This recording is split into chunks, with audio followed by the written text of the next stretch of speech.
Welcome back to the Banganator podcast, brought to you by your host, Esley Banga. Episode 14, week 14 in the NFL. And how about them Cowboys?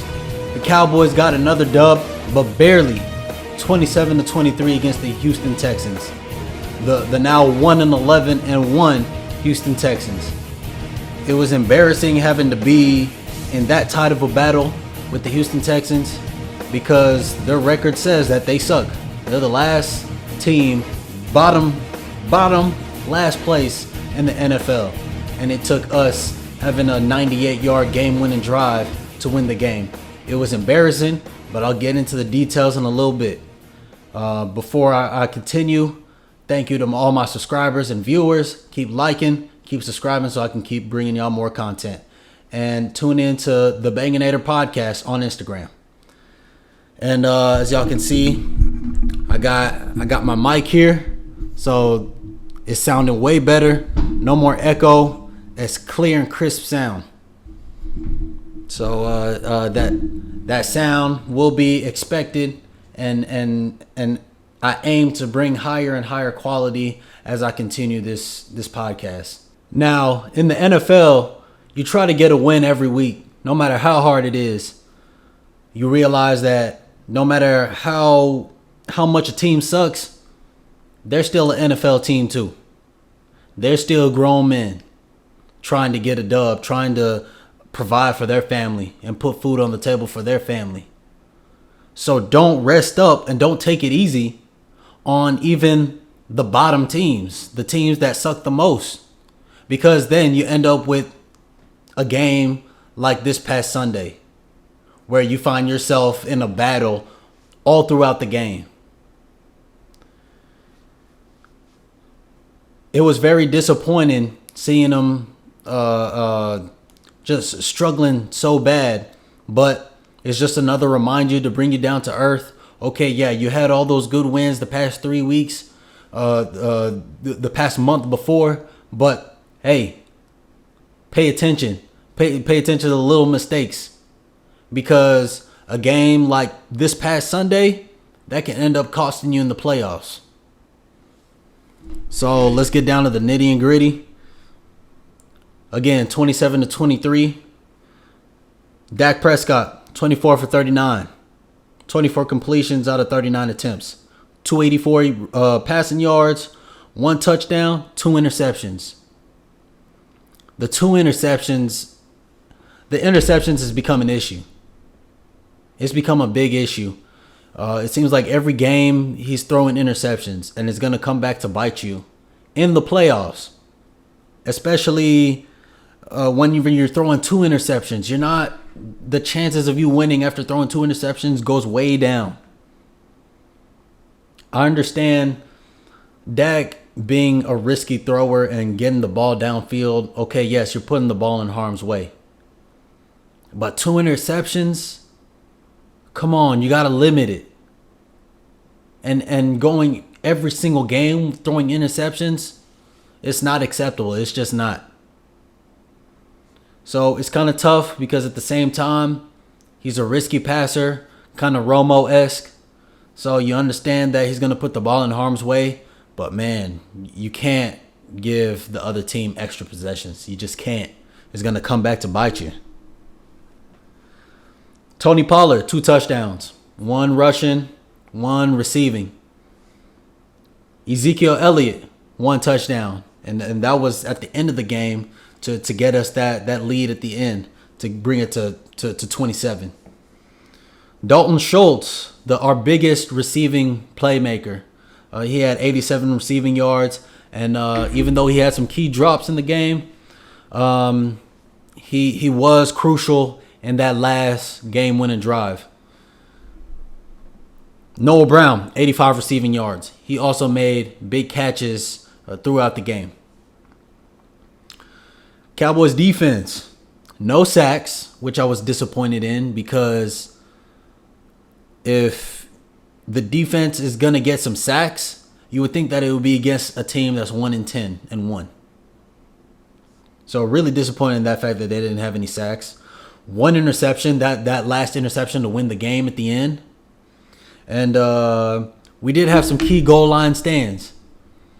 Even though our offense didn't perform that well, because they gave up 23 points and they let the offense, the Texans offense, get downfield and get touchdowns or field goals. They did get to two key goal line stands. One that limited them to a field goal, and then that goal line stand at the end of the game to whenever the Texans decided to go for it on fourth down. They didn't get it. Thankfully, they didn't. Otherwise, we wouldn't have won that game. So they went for it on fourth down. We stopped them. We get the ball back. Dak leads the Cowboys on a 98-yard touchdown drive. And after that, it's game over. A look ahead to our Week 15 matchup against the Jaguars.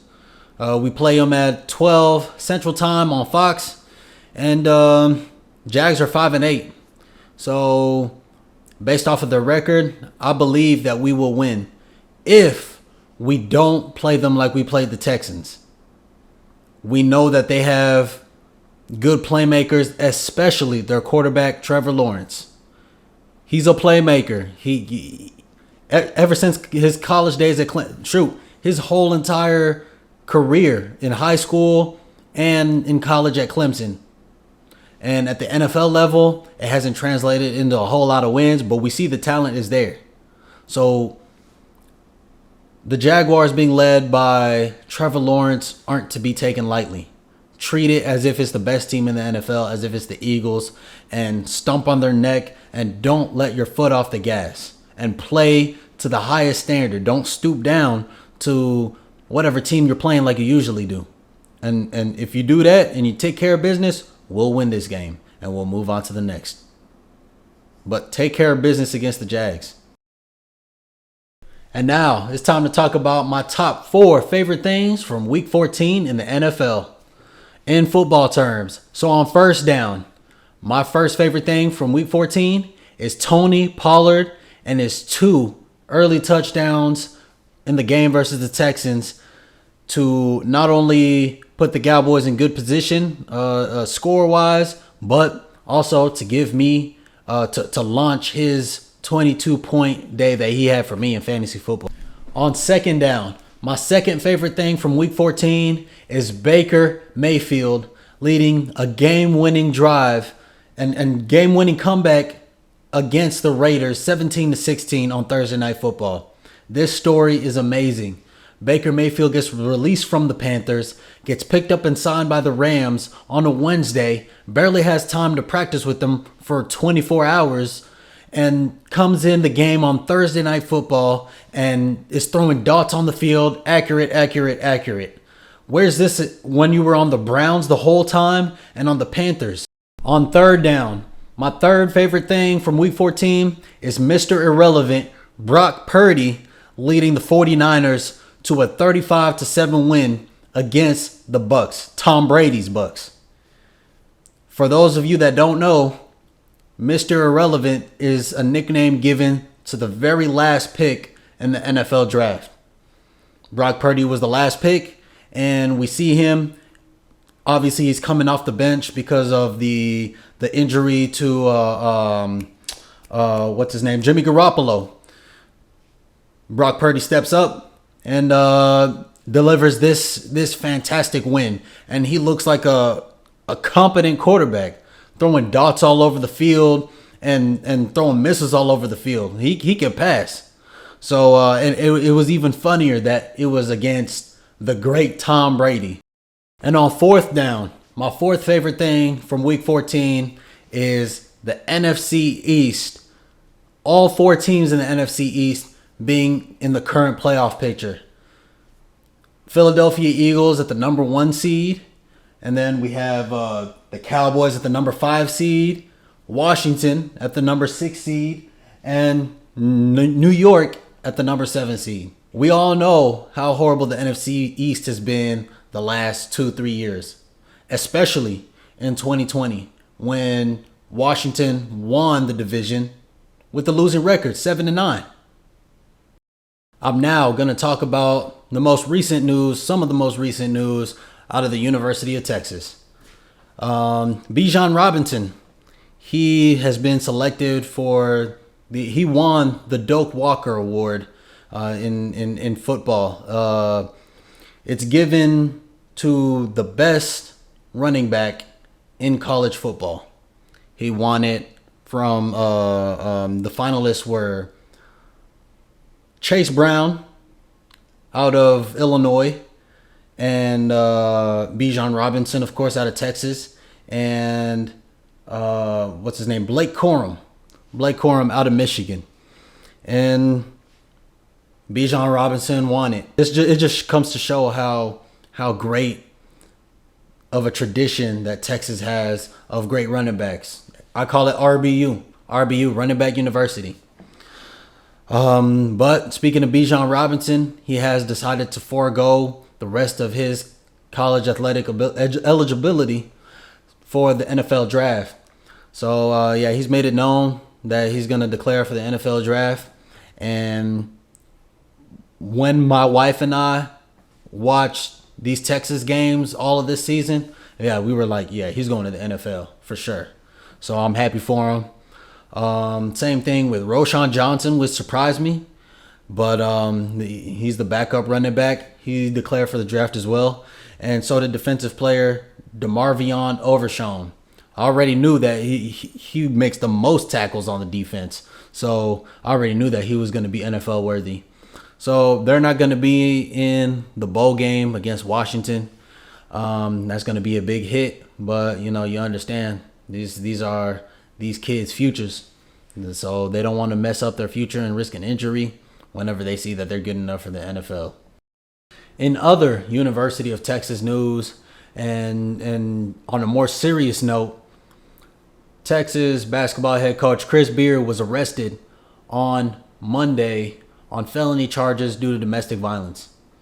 More information has come out on Monday and Tuesday, and the cops got a call. They responded to it, and the information that came out was he was choking his fiance out.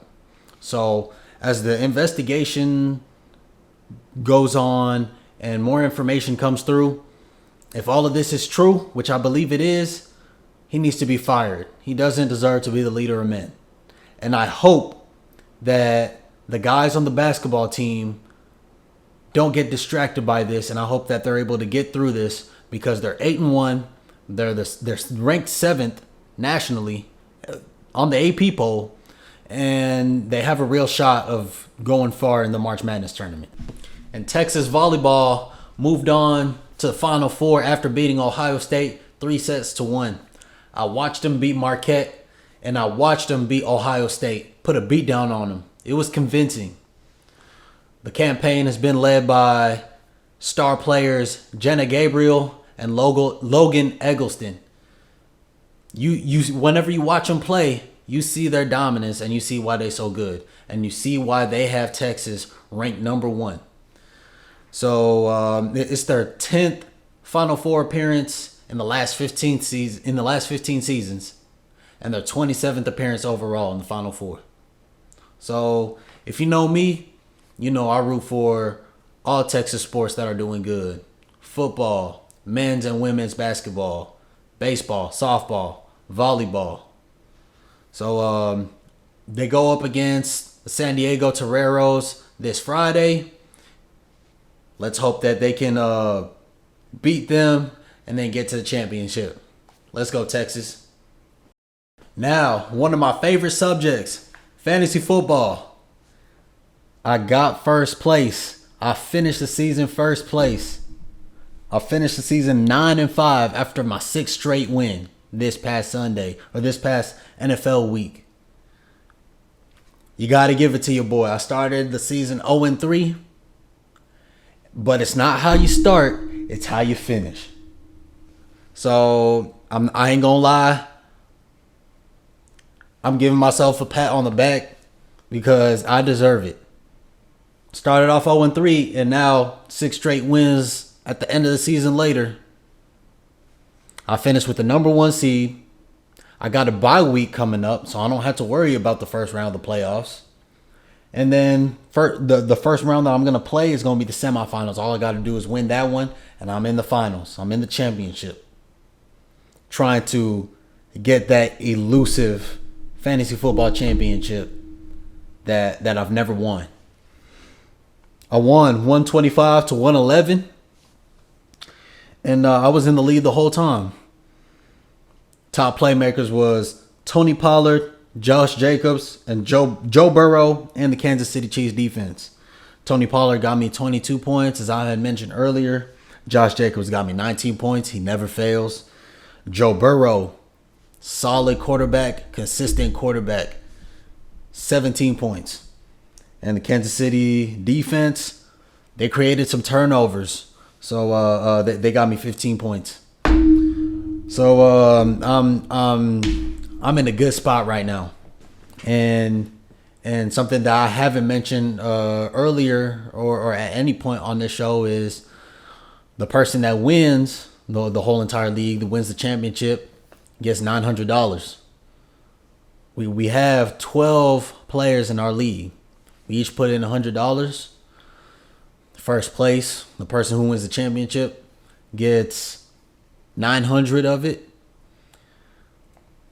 Runner up, the person that loses the championship, gets 200, and then third place gets their money back. They get 100. So hey, I'm chasing that 900 and chasing that first championship win. And we also have a championship trophy that resembles the Super Bowl trophy, and it's like a mini Super Bowl trophy about yay big. And I'm trying to get it.